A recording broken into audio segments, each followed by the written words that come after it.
Santa's stressing out a bit, and a touch of wifely help is called for. A peek inside the Claus home. LPAO. It is well past breakfast time. Santa is still in bed.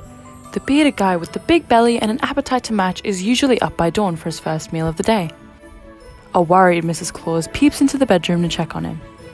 "Clausy, are you still asleep?" she asks as she barges in. "Wakey, wakey, Christmas is not far off." "Yes, I'm up," Santa replies. "Haven't slept a wink, worried sick about how I'm going to make this year's trip safely." Planning his flight path is becoming more of a nightmare each year, with long-running wars ravaging the Middle East since the early 90s.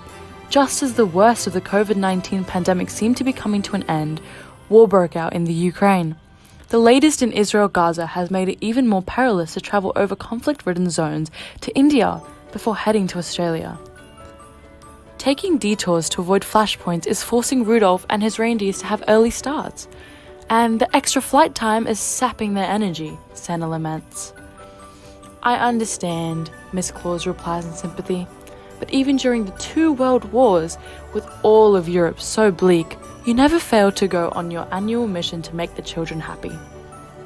This is Santa's busiest time of year. His to-do list is almost as long as his naughty and nice lists.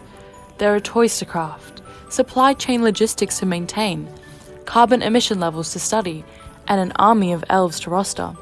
Plus, this year, with cost of living pressures, penalty rates, and demand for higher wages to negotiate.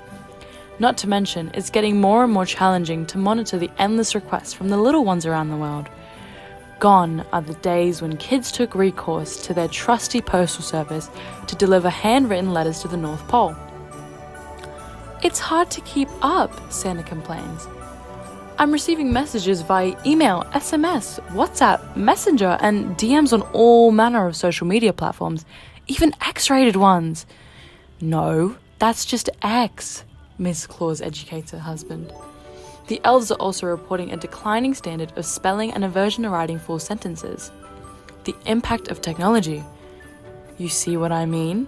LOL. "And also," Santa says to Mrs. Claus, "talking about the kiddos, it's breaking my heart to see so many of them losing their lives in these senseless conflicts created by grown-ups with no tolerance for each other's faiths. It's supposed to be a time of goodwill. I don't even know what to give them." "Have you tried Googling for ideas?" Miss Claus says helpfully. "I have," Santa replies even sadder. "Retailers' shelves come up, stacked with plastic replicas of AK-47s, water pistols and the like. I'm scraping the barrel here for ideas." Mrs. Claus strokes his arm. "Clausy, when it comes to making children happy, you're a class act. I'm sure you'll think up something extra special this time."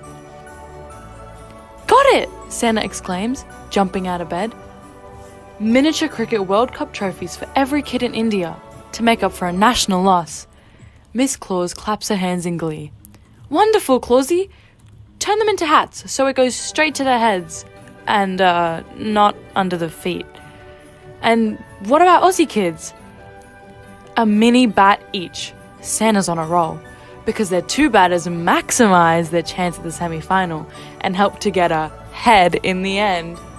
"My captain," gushes Mrs. Claus as they dash downstairs to get the team started.